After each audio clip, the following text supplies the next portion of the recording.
책 친구 신앙서적편, 제가 처음 가져온 책은 중독에서 자유로워지려면 이란 책입니다. 먼저 저자를 소개하면은 마이클 그립스입니다.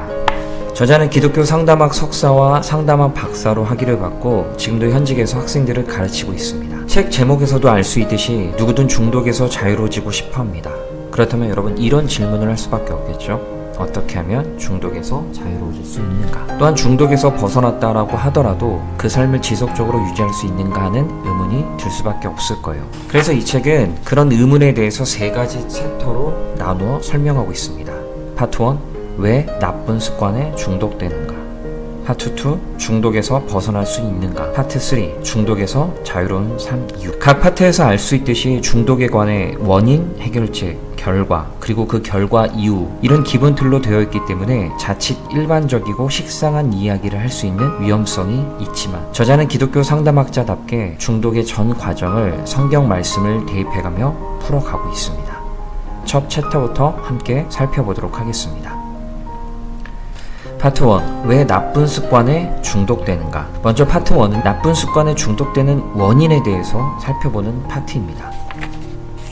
저자는 중독을 한 단어로 정리하면 무능력이라고 말합니다. 잘못된 행동인 걸 알지만 멈추거나 마음대로 하는 것에 대한 개인의 무능력이라고 합니다. 중독은 행동주의적, 다시 말해 행위라고 할 수 있는데, 행위에는 2가지로 구분할 수 있습니다. 하나는 하나님을 기쁘시게 하는 행위, 그리고 또 하나는 사람 혹은 자신을 기쁘게 하는 행위입니다. 그렇기 때문에 자신을 기쁘게 하는 행동은 육신의 생각이다 라고 할 수가 있는데요, 모든 중독은 오직 육신의 생각에서 비롯되며 자신을 기쁘게 하려고 고안되었다라고 저자는 말하고 있습니다. 그럼 좀 더 들어가 중독의 원인과 그 메커니즘을 함께 살펴보도록 하겠습니다. 저자는 모든 문제의 시작은 아담으로부터 거슬러 올라간다라고 설명합니다. 남자와 여자, 그리고 그들의 하나님 사이에 모든 것이 개방되어 있었고 투명했습니다. 최초의 인간들이 부끄러워하지 않았다라는 것은 숨길 것, 숨겨야 할 과거, 숨겨진 생각들, 숨겨진 동기들, 숨겨진 아픔, 교만, 용서받지 못한 것이 없었다라는 뜻입니다. 이게 하나님과 인간의 관계였습니다. 그러나 문제는 하나님이 금하신 열매를 그들이 먹고 말았다는 겁니다.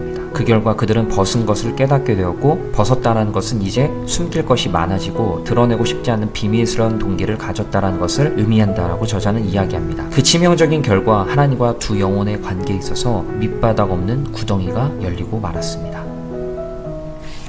결국 저자가 이야기하는 중독의 가장 근본적인 원인은 인간의 타락입니다. 타락으로 우리 영혼에는 밑도 끝도 없는 구덩이가 생기게 됩니다. 첫 번째 구덩이는 관계를 위한 구덩이입니다. 이걸 채우기 위해 뭐라도 하려고 하는데, 우리는 다른 사람들이 우리를 어떻게 생각하고 사랑하고 우리와 관계를 맺고 연결이 되는가 하는 측면에서 우리 자신을 끊임없이 확인하려고 하죠. 저자는 중독과 습관은 어떤 물질이나 활동이 그 구덩이를 채울 것이라는 생각에 빠지게 만드는 함정이다 라고 말합니다. 두 번째 타락으로 인한 구덩이는 바로 목적, 그리고 의미라는 구덩이입니다. 하나님은 인간이 하나님이 만드신 자연 만물을 잘 다스리게 하시는 것이 본래 목적이었습니다. 그런데 문제는 이 목적이 사라졌기에 인간은 원래 이 목적만큼 중요한 목적을 가지고 밑바닥 없는 구덩이를 채우려고 노력해왔습니다. 이것이 인간들의 공허를 불러왔습니다. 인간의 중독은 여기서부터 출발한다라고 저자는 말을 합니다. 뚫린 구덩이를 관계와 목적을 가지고 채우려고 하기 때문에 거기서 지속적인 갈증을 만들어낸다라고 이야기하고 있습니다. 이 2가지는 우리가 어떻게든 채워야 하는 강박처럼 남겨졌습니다. 이 구덩이를 채우려고 술, 온갖 종류의 마약, 섹스, 도박, 섭식, 오락, 일, 취미, 성공 등을 사용해 애쓸 수 있지만 그것들을 밑바닥이 없다라고 저자는 말합니다. 몇 분 동안 포만감을 느끼거나 잠시 마취되어 일시적으로 만족감을 느낄 수 있지만 다시금 갈증이 생기고 또 생기기를 반복합니다. 이게 바로 중독의 원인이다 라고 할 수 있습니다. 여기까지 중독의 원인을 살펴봤다면, 그렇다면 파트 2로 넘어가 중독에서 벗어날 수 있는 방법이 무엇인지를 함께 살펴보도록 하겠습니다. 파트 2, 중독에서 벗어날 수 있는가?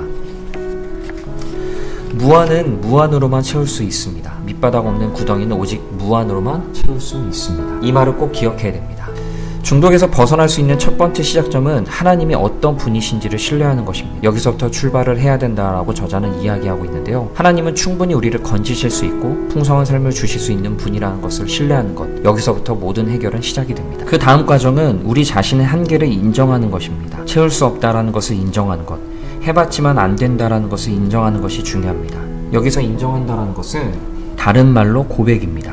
스스로 채울 수 없는 것을 자백하는 것입니다. 우리가 인정하고 자백하기 시작할 때 하나님은 우리를 용서하실 수 있을 뿐만 아니라 모든 불의에서 우리를 깨끗하게 하신다라고 성경은 말하고 있습니다. 인정과 자백에서 한 단계 더 나아가 이제는 거부를 해. 뭘 거부하냐? 빈 구덩이를 채우려고 했던 죄악된 전략들을 인정하고 거부하는 것입니다. 세상적인 체험을 거부했다면 그럼 우리는 뭘 받아들여야 돼? 이제는 우리가 하나님을 받아들여야 되는데 이것은 단순한 받아들임이 아닌 적극적인 의사소통입니다. 하나님은 우리와 대화하기를 원하십니다. 이것을 성령께서 인도하시는데 위로하시고 책망하시고 가르치시는 그 성령님의 음성을 들을 때 저자는 우리의 밑바닥 없는 관계의 구덩이가 채워질 것이다 라고 말합니다. 또한 하나님은 우리의 공허함을 채우기 위해 사람들과의 관계를 제공해 주시는데 타인과의 교제는 관계를 향한 우리의 끝없는 욕망을 충족시키기 위한 하나님의 계획이다 라고 말합니다. 이 두 관계가 중독에서 자유로운 삶을 살기 위해 모두 필요하다라고 이야기합니다. 두 번째 파트의 마지막 챕터는 중독의 해방구 3가지로 중독에서 자유롭게 되기 위해 실질적으로 할 수 있는 일을 제시합니다. 첫 번째는 새로워진 마음입니다. 그리고 둘째는 변화된 마음, 셋째는 완전한 공개입니다.